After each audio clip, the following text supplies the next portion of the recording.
Morning, everyone. Let's huddle together for a moment.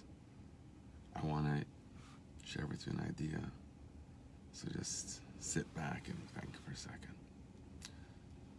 Huddle. To fight the cold machine. Morning. Huddle to fight the cold machine. Okay, there's different ways you could read that. First, you have an image of a huddle, and then this directive maybe to fight the cold machine.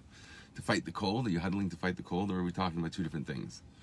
What's the difference? If you could hook yourself up to a machine that you'll, good morning, if you could hook yourself up to a machine that you'd ever be happy. I mean, we'll eventually get there. You just plug in your neurons to some like pleasure box, and or you'll go into a matrix and have a good life. You'll program yourself for a good life. You'll be in a hologram world for the rest of your life, and you just for $1 million a year.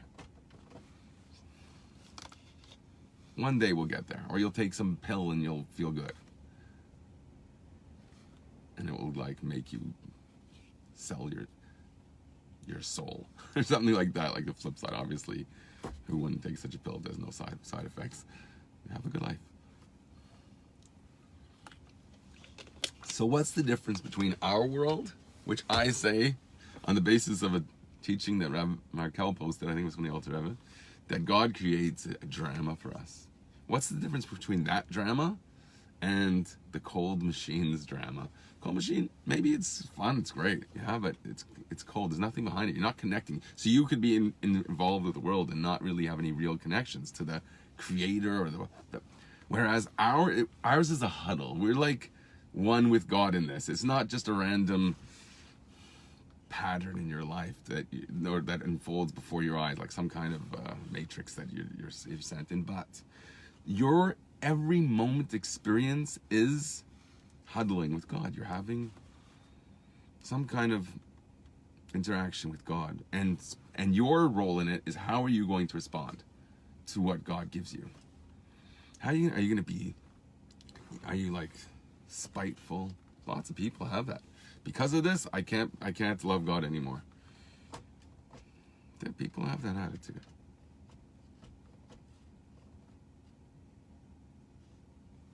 But it's a relationship. Eventually you have to come back to the source, right? You're getting your food and water and everything, your health from God. So you have to come back to the table and renegotiate. So our matrix, it's cold machine versus our matrix. Our matrix is a matrix where we know that the one who is directing the story, the one who's interacting with us in every single detail of our life, that's actually something that's a real relationship. It's not just to a machine. It's not just to a pleasure box. It's a meaningful relationship. It's a struggle and recognition that struggle is precious to God, and it's a means of learning about a better relationship with God. Reach out to your friends. Right, so that's always the premise. To be able to connect to God, you have to be a real person. That's my next thought. You're one step ahead of me. So I had this thought. Hands holding dandelions. Roar. How do you read that one? Hands holding, I wanted to give the image of two people holding hands in the park. Some, sister and brother. Brother and brother. They do that too when they're really young. It's cute. So you're holding hands, or you're holding dandelions in your hands. And what kind of life of wonderment were you when you were a child? And dandelions were something that bemused you, or you were curious about a field of dandelions. You didn't see them as weeds. You saw them as like sunshine. So did the dandelions, are they lions that roar? Are they sunshine? Are you that naive and childlike to be able to appreciate the simplicity of life and the surroundings that God puts us in? And do we recognize that's what God is giving us? So like try to find a way to like it, because it's a really important person that's giving it to you. Okay, let me see what you're saying here. That will break you out of the matrix. The other will break you out. That will break you out of the matrix. The other will break you out. the breaking out of the matrix is, in our world, in the real world, it means to recognize that God is the designer of our experience. That's what I mean to say. You don't need to be broken out of it. The breaking out of it is realizing that it's not separate from the design. It's a cold machine, has nothing to do with the design, doesn't care. Or you have a God that's intimately connected with and mindful of every experience you go through in the environment that he's creating for you every second. Which brings to the whole idea why we pay so much attention to creation ex nihilo. Genesis happens every single moment. The Baal Shem Tov insists, the Alter Rebbe insists, it has to be that way. Why not? The philosophers say it could have been a world, yeah, he created it and it stays on forever. I think Chassidus says that, yeah, it could be, but God didn't want it that way because he's meant to teach. Okay, the Alter Rebbe writes in Tanya that it's like God made nature, and nature needs to be sustained by a constant flow of creation. Just like a wall of water standing up needs to be blown by wind for the water to have a means to be like stand. Okay, I don't know if it was actually. It's a bit complicated. I got to get my head into that. There's a long sikh of the Rebbe on this. It will be a bit too much right now. But the idea of creation has to be constant, like the wind blowing water. It has to be every second. So what's the point of that? Why? So time becomes such an important, fundamental idea in Chassidus. And specifically this notion of how do we view time. And I've spoken about this at length, and I might get a touch on it a bit, but here it's a little different context a bit.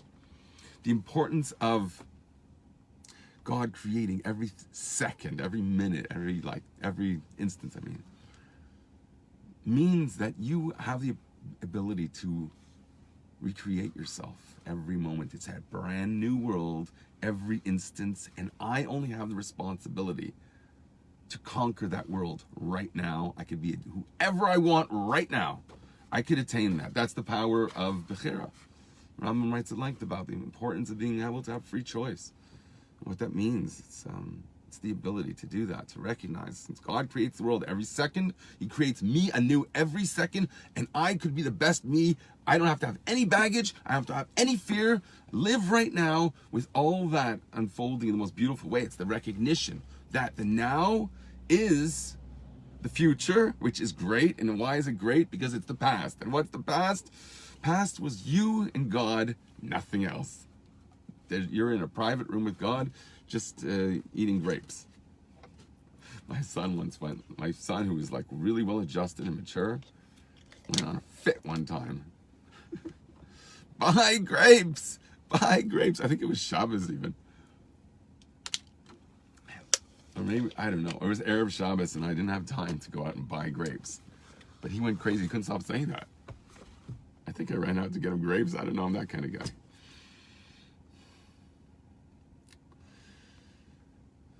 One moose, two moose, eat you alive. That's my one-line haiku, because you could read that a few ways, but this is my idea of one moose and not two meese or meesen or mises, but moose. That if a moose steps into your beer talk, firstly say l'chaim with him. In your beer rant, a moose comes into it. Don't worry, it's one moose, two moose, eat you alive. So it's you telling the moose, and then all the moose in. I'm gonna eat you alive, I'm gonna eat you alive, and what does that mean? God forbid to eat someone up. It means I'm going to recognize that you have a different opinion than me, and I respect you. I'm gonna eat you alive when it comes to you trying to impose any views on me. So you could read it, one moose, two moose, eat you alive. Finally free yourself from them being eaten by the mooses, and instead you could be alive and say, I'm just going to free myself from that. Because if I respect someone as an advisor, that's essentially an extension of me. So who would I give that position to? It's a question I think that you have to ask. Which voices do you just like say, that one is a moose, I'm going to eat him alive, I'm going to say thank you very much and walk the other way? Or who do you embrace? So I would say, if you really want to trust someone, you have to see such integrity with them that it's reflected in every area. So you see patterns in people, and that reflects their true character. Patterns are your character. It's very hard to change your character. So your past is a trail and a mark and an impression, good morning, of your character. You don't have it's like you want to analyze handwriting? Look at someone's past. You'll see what character they are. You could trace a pattern. You could be like the annals of the stock market. It's going up, up, up. The trend line is this way. Good morning, Yosef Stein. I don't know where you are right now. I hope you're doing good, whatever you're doing. One moose, two moose, eat you alive. There's my words of wisdom to you, Yosef Stein. Good morning. You're like, unga gunga galunga. Is that your words of wisdom? Do people learn, like, have a matrix of like this random wisdom they're going to accept? I see a lot of elevated posts going on these days. People trying to focus on inspiring messages and positivity. So I want to talk about positivity. I'm going to put away my iPad for a second, or maybe I'll just leave it on, because why not? Waste batteries. Live it up. This is the life. We would say on Canoe Trip, we'd sit in a hammock and we'd say, this is the life. So, what's Chayla doing? She's doing, this is the life. Or like we keep on asking each other, is this is the life, when you're like swimming in the water in the middle of secluded nature? This is the life. Everyone has their this is the life. What's your life? When did dandelions roar? You hear the lions within the dandelions. The roar is a bit more of a chur thing. Children don't roar so much. They don't really do that so much. Maybe when they're trying to like beat the other guy up. But out of exhilaration, they'll be cheering. It's that type of roaring, I guess. That is the type of roaring, cheering. Yeah, we won. I have some really interesting. Okay, someone's trying to call me and tell me duct cleaning. Okay. They won't leave me alone. Do they know something about my ducks that I don't know? All my ducks are in order. They're all in line, right? Eat you alive, ducks. Okay, poem number 2. So the Rebbe associates this concept of continual ex nihilo creation. That every moment God's creating you and the whole world around you, which is all relevant to what we said. I was going to talk about Chayas, but that's Chayelo. But I just want to connect it with one thing. This is probably more of a connecting link to what I want to get to, which is Chayas. Ha'esh ha'elaki, it says, Halayhet ba'avas Yisrael. It's burning with love of another person. Ha'esh ha'elaki, a godly fire burning. That's who is this story about again? The Mithler Rebbe. That's why he had self-sacrifice to try and advise people. There's a worthy advisor. Why don't you look what the Mithler Rebbe has to say about life? He says very wise things. He's a wise person. He's a person worthy of having your ear. Who do we give ear to? Gave good face. Shekol nakuda it's just a funny way of expression. Shekol nakuda bezmanim makam kshura ima nakuda klalish shekelel's kol mitzias bezmanim makam. How could it be that you have general days throughout the year? You have from Chai Elul on, guys. It's the life and vitality of Elul, whereby you sort of correct everything for a whole month of the year before. So the Chai Elul corresponds to Tishrei, the first month, the fundamental, the head of the year. So everything's dependent on your Tishrei. And Chai Elul is the correction for that. So where does it get the power to be a correction for an entire month? Isn't time a unit that applies to like a certain duration? How can you tell me this is going to affect my past and correct it and at a certain time? What is the connection here?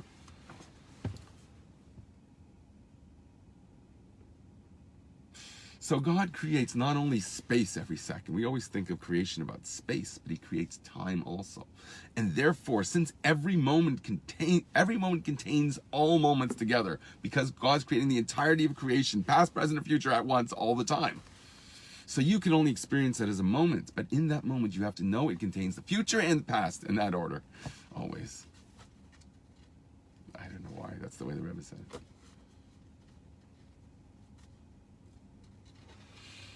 So that gives you the capacity to recognize that there's a certain relationship between instances of time. You have a day, that equals a month. How could it be? Because a day, a moment, contains infinity within it. So it's also that month. But why specifically that month? I don't know. You gotta study metaphysics or something like that to know all the details of that. Which we're slowly working on that, right? It's a 120-year process. You know, try and have ideas to talk about things that are just ideas. I mean, have the language to talk about things that are ideas.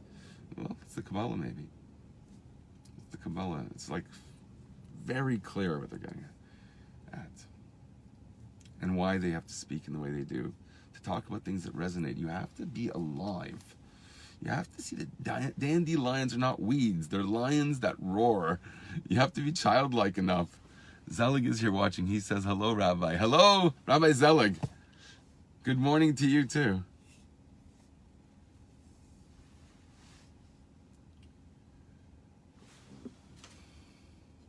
So so we got enough about that, right? So he speaks about the power of tshuva. It's the point of God creating ex nihilo all the time, is that you have the ability now to do tshuva. And tshuva has this model of being instantaneous, which is why it says in the Zayar, it says that tshuva is b'shaita chado u'b'riga chado. It's in one moment, in one instance. That's what tshuva is. Tshuva, you think, oh, I'm going to bury my head in the sand and like put ashes on my tuchus for like a year, and that will be my tshuva. No, it's one moment. You just like, I'm new now. God created this world anew. I'm new. I'm a different person. It's b'shaita chada v'riga chada. Okay, look at the story of Rabbi Eliezer ben Dordaya. If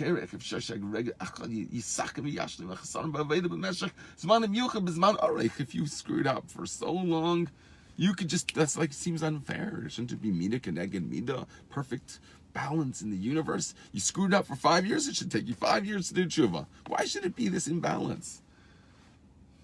That to me is the symbol of Manera, deciding for favor, the angles, a balance that's an imbalance. Look at the golden section, look that up, what that is. So it goes on about the metaphysics that one moment contains all of time. And it says now about chayas. It says, even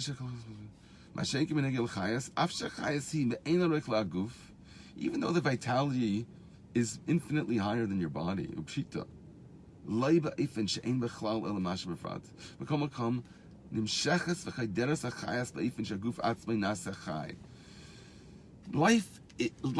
there's life and then there's your body, because bodies aren't inherently alive. They require the soul to be present in it for it to be alive. So even though the life force itself is infinitely greater than the body, which is like a dead rock, nevertheless, that infinitely greater thing permeates that corporeal mass, which is the physical body that you're sitting in right now, right? We have skin and all that. It's like, where is that? Where is it on? It's on your soul. Your soul's swimming in it, okay? Some people, like, you don't want to feel that way. So you have a coffee in the morning and you stabilize your focus. But your consciousness is a level of your soul. So you don't have to say it's such a mystical thing. No, I'm talking about your thought. How close are you to your own thought?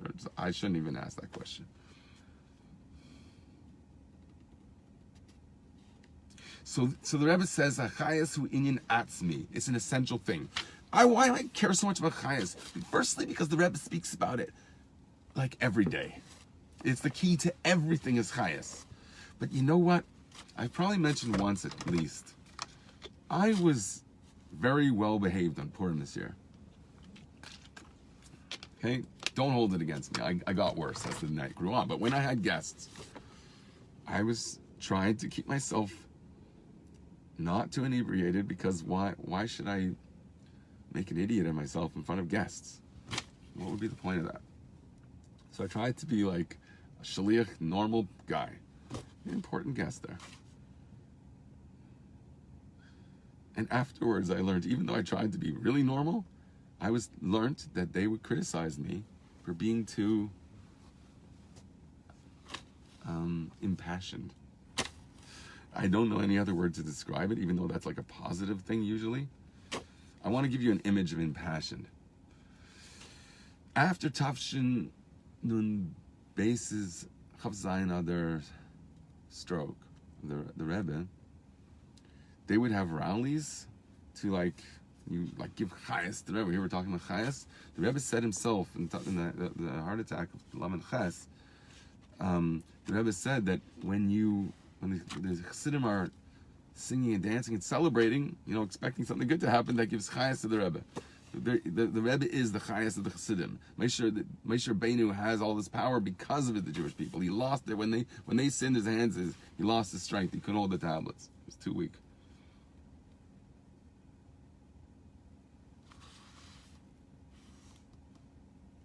So if you're impassioned, how is that interpreted as negative? If you're not yelling in someone's ear, if you're not spitting at someone when you're talking, if you're not imposing on them and it's not your party, okay, all these things, check marks on all of them, right? What is wrong with being passionate? Oh, I wanted to give this illustration. So in that time, there were rallies and people were talking about the health of the Rebbe and they were passionate. And Moshiach was about to come and people wanted to bring Moshiach, so they were really impassioned when they spoke, and I had never seen this before. I go to lectures with professors, they sit there with their cardigans and or they sweat coming from tennis that they had played on campus, literally, and they come there and teach. And it was they wouldn't probably start waving their arms and gesticulating and being all excited. Some of them were a bit impassioned, but fine, because they care about their topics. But they weren't it was their life. It was their life, but it still wasn't their not embarrassed to just go crazy and dance because of it, or people were like that then. So with Dr. Block, Alav Shalom, he would translate for the people, the mushboim, the people that came to the Chabad house. He would be translating these broadcasts. There was going to be a first Mishnah class that this guy in the Hillel house wanted to do, and the Dr. Block stopped the class, or he wanted to stop. I don't know what happened exactly. They got in a fight. How can you stop a class to watch? And then Dr. Block would say, "This is a video of the Rebbe or a rally about the Rebbe. This is happening live at 770. It's a satellite broadcast. Come on, you have to see this." The other guy was very sincere about this. Is a time we designated to learn Torah. He was different. He's not Chabad quite.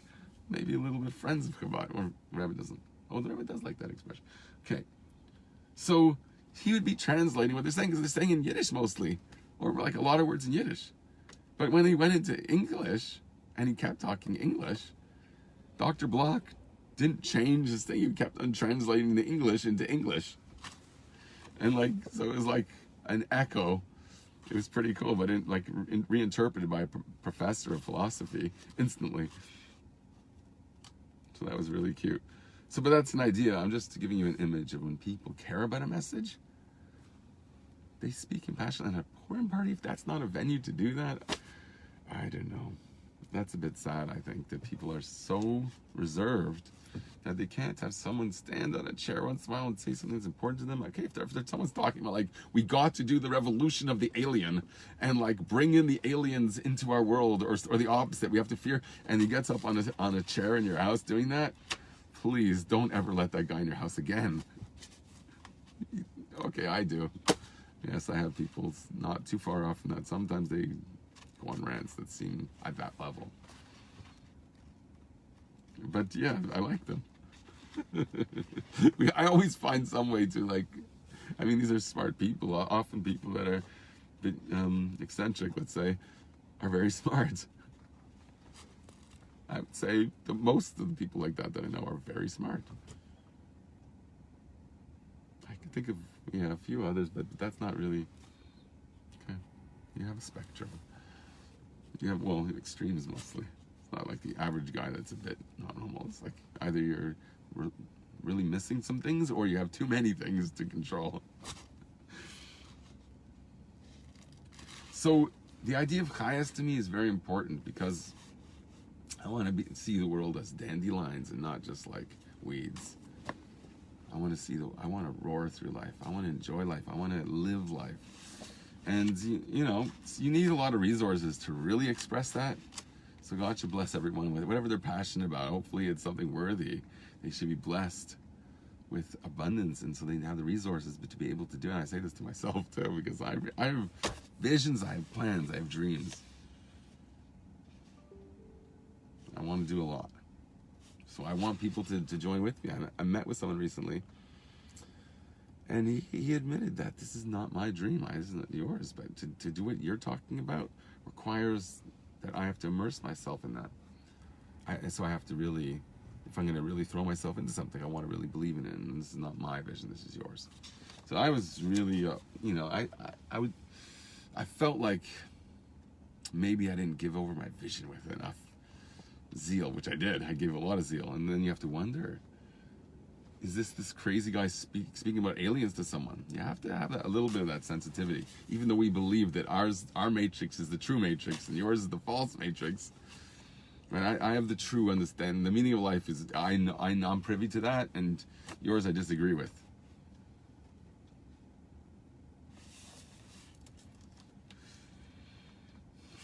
It's still a bit early, but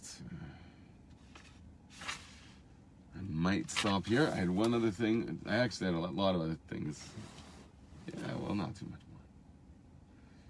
more. Oh yes, this is the story, because I mentioned this before, the story about the Mithler Rebbe. Maybe I'll just kick back and read a story. This is a fascinating story. This shows you, if you love somebody and you really know that you're right, what you have to be willing to do. You have to have self-sacrifice to be able to try and inspire other people. So this is what it's all about. It's this chayas, and we're going to actually use beautiful expressions like ha'esh eloki haloyhet ba'avas Yisrael, the godly fire that burns with love of a fellow Jew. There's some anonymous in our lexicon. So it says this is the previous Lubavitcher Rebbe, the Rebbe's father-in-law, speaking about. He mentions a story about the Mithler Rebbe.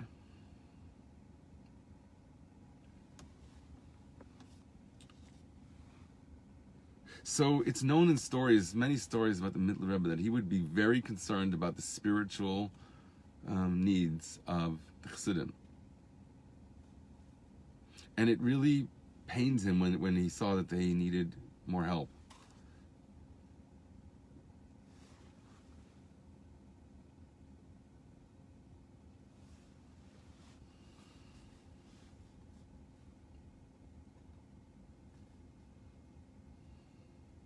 So in one of his sichos, one of his conversations for bringing, okay, he's talking to the Chassidim. The Mithler Rebbe was before everybody. The Ziknei Chassidim, Harishaim, the elder Chassidim of his fathers, the Alter Rebbe. So this is the new Rebbe, the son, taking over an elderly, very experienced, very confident group of Chassidim that worked their whole lives on developing themselves, and they were very accomplished people. And the Mithler Rebbe spoke b'hisrakshus gdela, with great fire. Hisrakshus means he was very effective, very animated. Dvarim yitzim elavavai, words that emitted from his heart, hakadosh, his holy heart. B'shvichas hanefesh mamish, pouring out his soul literally. But regarding what was on his mind, what did he care so much about? If the Raptors are going to win, if even things to do with important political events, but what bothered him? What was really on his mind that got him so riled up that we're using such terms? These are the Frierdiker Rebbe's words describing it. He says here the term that's not Lashon Guzma. Ein ze Lashon Guzma, later it says. I'm not exaggerating.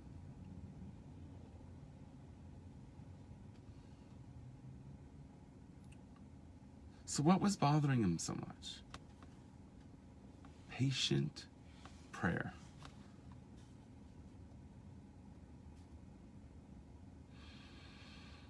the importance of serving God through davening. So you want to have a real relationship with Hashem, so praise Him. He creates you. He gives you health. Why would you not praise Him? You praise the Raptors when they win. You're dancing on the street. Aren't you affected by the one who gives you health? Do you know the complexity of the proteins of your body? If one goes the wrong direction, then better have written a will, okay? Because if that, you're dependent on every single microscopic goings on in your body, which is made up of a trillion of these things. And so that's, have you seen the way they walk? These proteins carrying, I don't know, or one thing carrying a protein or something like that to the destination. It looks like a praying mantis walking down the street. Okay, I don't know if it's not a caricature. I don't understand that, but take a look. This is the world of science that's unveiled to us now for the first time in history. The Roman emperors, which had all the greatest libraries in the world, they didn't have knowledge of this in any capacity. But you do. And they wanted to know. Some of them were driven by more than just madness and the desire for power and megalomania. They weren't just driven by that. So what drives the Mithler Rebbe, the second Lubavitcher Rebbe, to scream and pour his heart out, pour his soul out? Masha asa reishim adir ala shemim. This created a great impression upon those who heard him scream out like this. But it caused him physical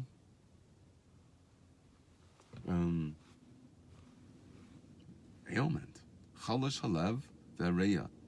He had, from the time of his youth rather, he had a weak respiratory system and a heart,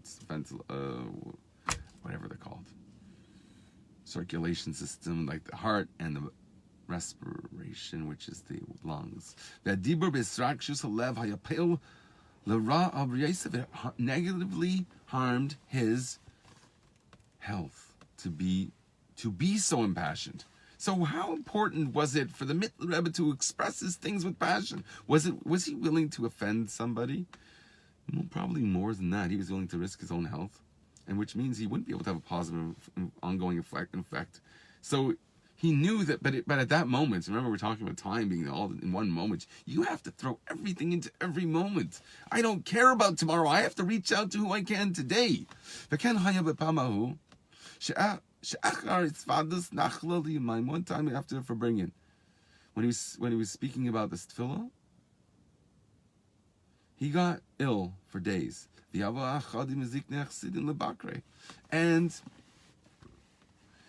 the elder Chassidim came to visit him.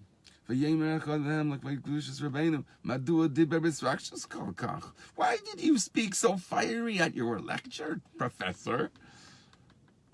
Isn't that the way they approached him, like a professor? Okay, you don't have to do that. We'll write down your words. Well, it'll be a nice academic thing. We'll put it on our thing. I mean, these were not small people, and they came with all the right reasons. But I'm trying to put in terms that maybe you'll see that it doesn't mean just that sophisticated type of concern. But why were you willing to speak with such exertion? You should have been more concerned about your health. So you could see the importance of every moment. If you're sacrificing the future for the present has to contain the future within it. And the Mithler Rebbe knew this. So if he could trust that just as today he sort of squeaked by with health, tomorrow he'll also squeak by. He's got to take the chance, knowing that he has a partner in this deal. It's not just him alone. Right? You're shutaf with the Kadosh Baruch Hu, and that's your true identity. So they say this to the Mithler Rebbe. So the Mithler Rebbe says, this is based on today's Yom Yom, okay? It's a source that's similar. He gives the whole source, the original source, but it's the same idea. There's like a woodpecker outside. So I gotta shut the windows and go back to the air conditioning set up. If I can get my car to go back on. And if I try and drive, okay, there we go. Right, what an honor. Come and go as you please, but that's an honor. Thank you. So this is the Mithler Rebbe's response. Why do you talk with such passion when it's going to harm the future? You won't be able to inspire us tomorrow the same way you did today. If you give everything today, look how weak he was physically. Rahman al-Atzlan. We said his holy heart. This is a precious individual. This is a person who cares about every single Jew. That's someone worthy of your concern. Identify with people that are worthy and give them everything that you have. Why? Because that's what a relationship is. You give everything because you care about the other person. That's the Mithler Rebbe. He was sacrificing. Okay, he had to make a bit of it, a sacrifice. Like he had to melamed schus, that he wouldn't know. He had to assume that everyone would make the same choice if they knew what he knew. If they had the purity that the Rebbe had, because he's imposing on them. They're concerned about his health for themselves also. So it seems like the Rebbe is imposing on the Chassidim because they feel that if his health is lacking, therefore, what are we going to have tomorrow? He was sick for days. He couldn't do what he was doing before. So even the Chassidim were lacking directly from this. So the Rebbe is, by having this approach, saying that I'm paying now. Yeah, I don't care about the future. Why? We'll worry about the future later. Now I have to reach out to you. It's like I'm in position in a sense. But it's a way that he's having faith that the chassid is a chassid. He ultimately is rooted in the Rebbe. And if the Rebbe knows that this is right, he knows that deep down they want it to. That they trust that it's worthwhile. That the Rebbe knows what he's doing, okay? So he can impose his view by having self-sacrifice that actually affects them in a negative way too. But what's his answer? Check this out. Hamli Saleh Hadrachas Avrechim Amarli. Eifa'idin bedarf men koken v'er state in machshava hakduma da'ak. Regarding a Jew, you have to see that Jew as he stands in the primordial thought of Adam Kadmon, supernal man, primordial man. He's a thought in God's brain, God's mind. That's the way you see a Jew. Why? Because there's two ways a Jew could appear. One, as a sun. That's as he is in Machshava Hakduma Da'ak. What is the sun? Sunshine? It's the shine in your eye before you have a child. Right? Look at today's Tanya. Look what it says there. Okay, about the mayach. That's the source of the productive system is the brain. It's thought. Thought is son. S-O-N. That's a type of relationship with your father. It's a close personal relationship with the creator of the world. But that's the soul as it exists in God's thought. It's a soul. But when that soul comes down into a body, then it's considered Madregas Eved, a slave. So the Frierdiker Rebbe is saying about this story, I learned 4 things, and this is what he's saying. I saw the difference between the level of the soul that's a son and one's a slave. And this is one idea that the Frierdiker Rebbe learned from the Mithler Rebbe's story. The fact that he was willing to become self-sacrifice because you recognize that every Jew is Machshava Keduma Da'ak. You have to see a Jew with that. What can I answer at first glance? How does he even answer the question? He says, basically he's saying, I know who you are. You're a ben of the king. You're a son. S-O-N. You're a ben. That's the way I see you. And therefore, I don't even care. I don't care just about you, but I see the future in you. Because we get to this whole idea that a person contains at this level of the thought, that's like the source of your soul, all the descendants that stem off from you spiritually in terms of how your soul affects other souls or other souls spark off from you, or your ideas even by extension. But also, in the physical sense, your descendants that come from you.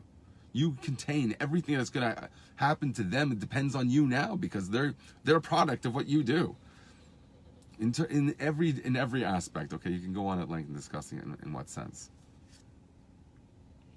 So when you see everyone as a source for that, not just their present, who they are now, They are the past. They were in the thought of God, and then all the things that came out from you from there, and all the children that are going to come out from you.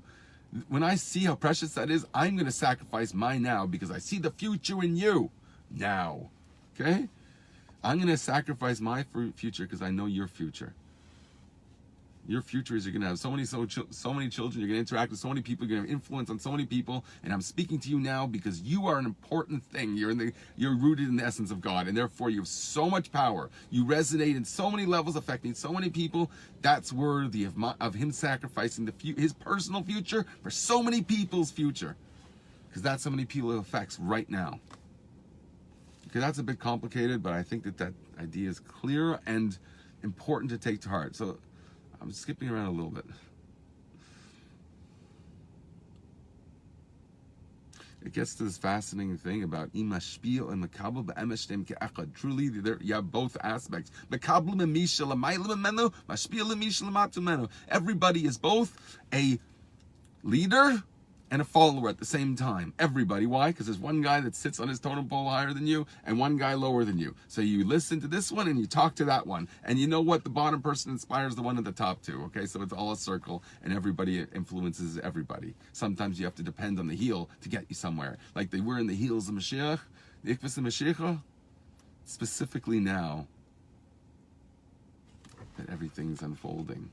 The lowest part, the heels. The greatest person comes in the time of the lowest part, the expression of the lowest part, the lowest generation, because we're working on the most subtle aspects. We're not these big monsters that could be in the former times. It took 70 years to fix that. 70 years of exile. We're in thousands of years in the Roman exile. Thousands of years now. What's that all about? Because when you're sifting through such murky waters for like very tiny particles, not these giant, massive figures of history, like David and Melech, and I mean that's the good side, and you could have the bad side, and Menashe, like, I don't want to call Menashe bad, he has his redeeming qualities, he's going to be included too, but he had a rough life. He was a traumatic individual. He had a lot of dvekis b'marash chera, okay, which is what the snake is, the primordial snake that you have to go slay with the power of Raimahem. Okay, I spoke about that before. So what do we see this? Let's just jump around it a little bit. Okay, these are beautiful. I just want to... When I completed contemplating, oh,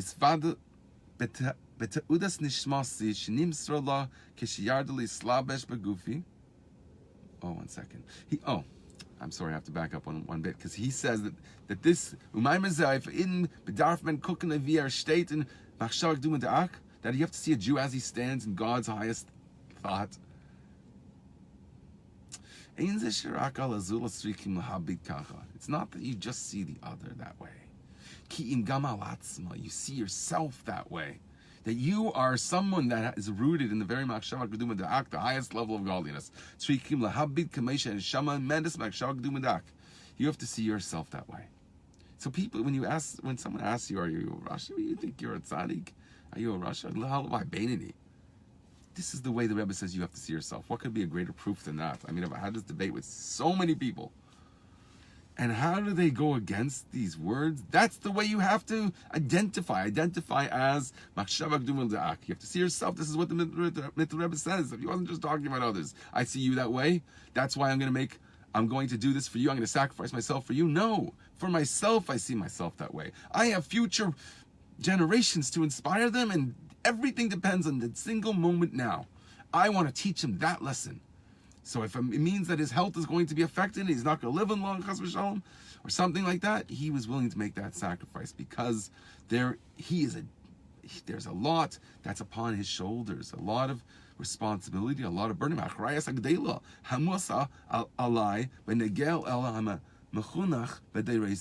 The great responsibility that's placed upon my shoulders regarding influencing and educating people, the generations. I think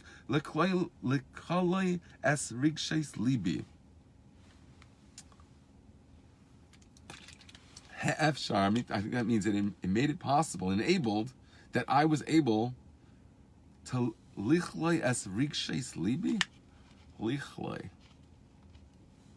to harness to God. I don't know what it means. All the rikshes libi, the passion in my heart. Have shar hayali lichlai es rikshes libi. Lichlai. V'yesh v'ken yesh dem eid kama sipurim. Okay. But it goes on to say, Haker miktavi akol ishe, which is, I'm sorry, Nishash Bilubavich, Bishnas. So, the Mithler Rebbe wrote a general letter to the Chassidim. Okay, he was like an editor, a magazine, and those, that's where they circulate a letter. In Tafkuf Ayin Dalid, Reyes Ha'eshel Ki, there you could see the godly fire, halahit, halayhet rather, ba'avas Yisrael, that burns with love of a Jew. Ba'adrachosam ubekirayvam la'aveda, in guiding them and drawing them close to serving God. Shebelev dvekas itim shebelev. Do the kvias itim lateram. Sorry, I'm reading wrong. So they have aveda shebelev, davening, and establishing times to learn Torah, kiyum mitzvahs beregesh, and fulfilling mitzvahs with passion, mitgefil, dechayas pnimi, and inner vitality and life. Okay. It quotes here the Mishnah and Sanhedrin in the real Hayom Yom, the full Hayom Yom, which was just in the story. It just appeared like a part of it, but it's to fill it out. It goes on to say like this. This is where it appears in the context when the Friedrich Rebbe said this, because the Friedrich Rebbe was telling a story about the Mithler Rebbe, so it was a bit confusing there. Ein Lashon Guzma, says the Friedrich Rebbe. This is not an exaggeration. Ki im kenahu b'peo mamish. Ki im kenhu b'peo mamish. And a gale lahar ben nefashis b'nei Yisrael kolachas v'achasi har ben nefashis. That this applies to Kamei Shem Rabbeinu Zaken. He's talking about something specific, but then he quotes the Alter Rebbe. It says in the Mishnah, whoever causes one Jew's life rather, to be sustained, they could live, you save the life. It's as if you sustained an entire world. So you have to see a Jew as he stands in the beginning of God's thought, because there's a lot that's going to come out from that Jew. You're not just reaching a Jew now. You're not just speaking to a Jew now. You're speaking now, affecting all the future that's going to come out from that person. So yes, it's worthy of a little self-sacrifice for the now. And this is why. Because you have to influence the future. But it's dependent upon the past, because you're seeing the person as he exists in the primordial thought of God. So there's a lot of potential there, a lot of generations to come out from there, a lot of influence that soul is going to have, and therefore we sacrifice the seeming future for the now and have trust. That's our matrix, is the trust that it's meaningful, our experience, that the suffering and the difficulty and even the worthwhile, and that being worthwhile for us, a person to have integrity and all the consequences of that at times, and reaching someone and trying to help another person, even if it means you're going to get thrown out of a Purim party or whatever once in a while. It's not the end of the world. You have to be able to risk that for another person, because you care about them and you have a vision, and yet no, you cannot impose on people. But there's a time and place, and there's an edelkeit, there's a sensitivity you have to do this with. So you figure that out. That's the dance of life, how you decide you're going to dance it. But dandelions, lions roar. Okay? Be like childlike enough to have the wonderment of the world, not holding on to traumatic mindsets. I mean, people make their trauma into a mindset. They identify as a traumatized person, so they feel compelled to have vakus to that mara. They cleave to that bitterness. That's what that type of trauma really embodies, is the snake that I described there, that he's the kaved, the bile. He has vakus to the bile, and its extension in his tail. I spoke about that length. It was too much to not just like sink your teeth into that. Good morning, Rabbi Finman. to sink your teeth into that image in the Tikkun Zayah, yes, that's worthy of producers spending $200 million on to make a film about and special effects. Why don't people have that foresight to do something holy with their talents and their money?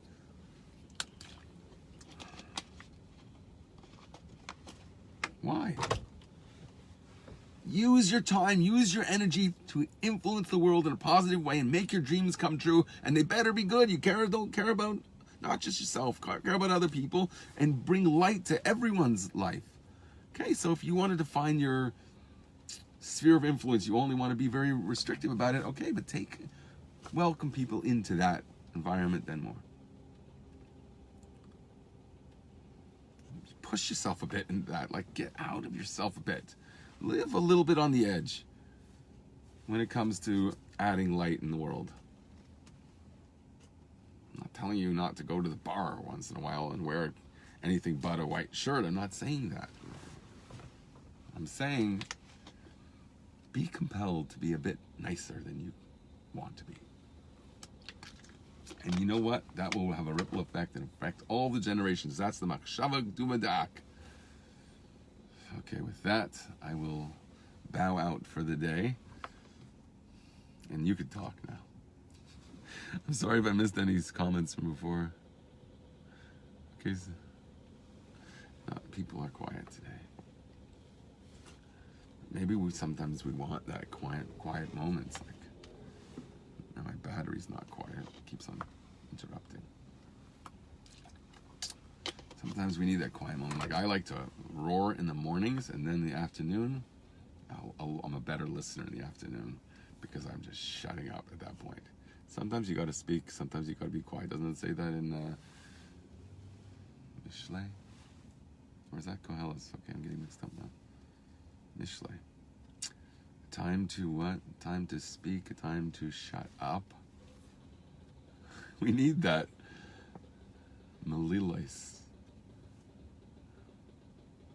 Chashmal. Chash, be quiet. Mal, to speak. That's lightning. The binary code of the matrix. It's lightning. On, off, on, off. Mati v'lei mati. Ratza v'shev. It's an interesting world of Kabbalah out there. It makes life more rich for you. You see your life on different dimensions also. You identify, right? That's the word now. You identify on so many different levels.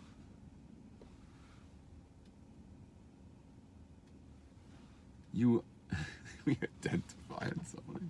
I think that's so funny because the kids use it in such a specific way. That word now, it's taken on a different meaning. It means, how am I going to present? I'm going to say I'm an alien and I come from the planet of Orc. And that I need a special washroom that only teddy bears allowed there. And if you don't do that, I'm going to sue the city. Okay, I'm being insensitive now, aren't I? I didn't have that challenge of thinking I'm born an alien. What's the weather like? Sunshine, but it's hiding above the clouds. So there's a moment of the day that you just soar above the clouds and just throw everything into it. And then, yes, the Mithler Rebbe knew that he was going to be ill afterwards. He knew that, but it was worthwhile for him. I've seen Mashpim, they don't drink. These are not alcoholics. They never drink on their own, never. And they drink at a Farbrengen? Why? Because they like drinking? They hate it. I know people that have gout that drink. They hate drinking. Why do they do it? Because they're alcoholics? Maybe it's a bad example. I'm not telling you. I'm not discussing that. But they think that it's a willing self-sacrifice. They're not going to be able to function the next day. They're going to have a headache the next day. Why? Maybe it's wrong. Maybe it's wrong to do that. Maybe it's a horrible example. It's not the point. The point is they're willing to do something that they don't even like. Why? And it's harmful to them. And they're going to... Because they're like the Mithler Rebbe. Because they're students and disciples of the Mithler Rebbe. And everything in the Malam HaKaimis. All of the Rebbeim that took on the mantle of leadership, the throne of Chabad. Because that's the way we see it. As a real throne. In fact, it's way more real than any throne that's been in history. Way more real. It's David HaMelech's dynasty. Or dynasty. Okay, I've been brainwashed to say it differently. It's the dynasty of David HaMelech.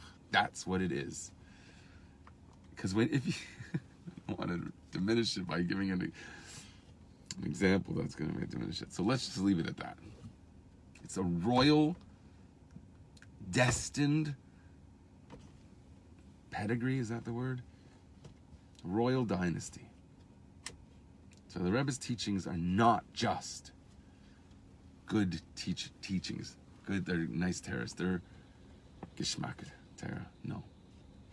This is what was meant, destined to be communicated to us. The time of terror the Moshiach is going to bring, the Rebbe says, is being revealed right before Moshiach comes. And who's the Rebbe talking about if not himself? Who's the biggest, voice for the revealing secrets of the Torah?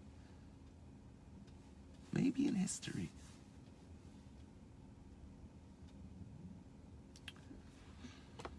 Okay, so be prepared to sacrifice a moment in the future for a moment now, because tshuva is there's a power in a moment that's worthwhile having a little self-sacrifice for. Don't kill yourself. Stay alive to fight another day. Okay, but just push yourself a little bit. Don't be afraid of the fire. It's Hashem Eichlou. It's God that's... I don't know, maybe I got that a little bit wrong. I think I got it right. God is the consuming fire. You have no reason to fear. This fire that you're afraid of, it's a torch to light up the world. Don't be afraid of it. You're not going to get too close to it and be burnt up. Look who's holding the torch. Where's the fire coming from? It's a Shemali Kachel.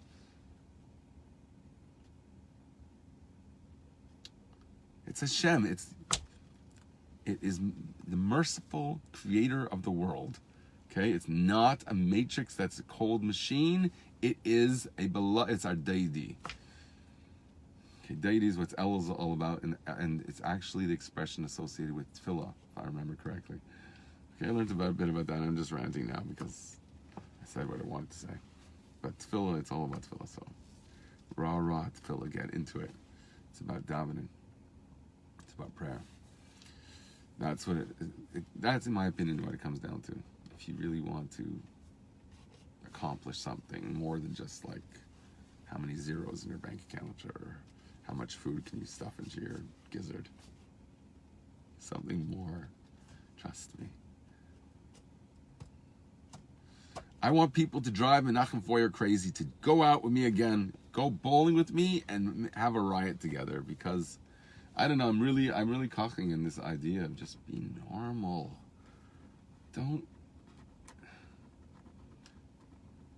We're putting on a pedestal. We're still doing it. We're putting on a pedestal with what I think is old school Chassidim. There's reasons for it.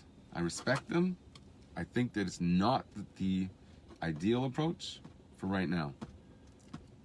I think that it's unfortunate that when we say Lubavitch light, it doesn't mean Light. That's the way they should see it as. Not chas. They might do. I should ask one of their card-carrying members. Is that the way you view it? How do you spell Lubavitch light? Are you a light? Do you really believe that what you're doing is the best? I think they do. I think they do, and I think I know why. They want to be inspired by someone that speaks their language. Don't impose a language on me that it's too old school for me. I speak a different language now.